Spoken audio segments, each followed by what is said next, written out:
আমি জানি না শুধু আমারই এমন হয় কি না, রোজ রোজ এক ব্রেকফাস্ট আমার বানাতে এবং খেতে ইচ্ছা করে না। সপ্তাহের 7 দিন 7 রকমভাবে পেলেই ভালো হয়। যেদিন দুজনে মিলে ব্রেকফাস্ট একসাথে করি সেদিন একটু টাইম ধরে কিছু বানাতে ইচ্ছে হয়।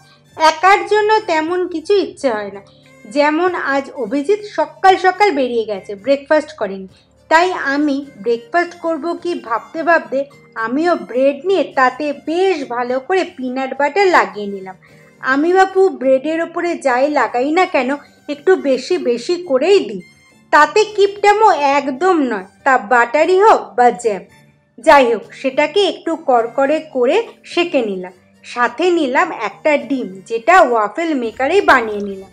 আর নিলাম কিছু গাজর টুকরো, কিছু বাদাম আর চেরি, আর 1 গ্লাস কমলা লেবুর ফ্রেশ জুস।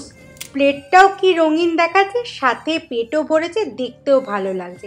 আমার আবার যাই হোক না কেন একটু পরিপাটি করে সাজিয়ে গুছিয়ে খেতে দিতে এবং খেতে ভালো লাগে।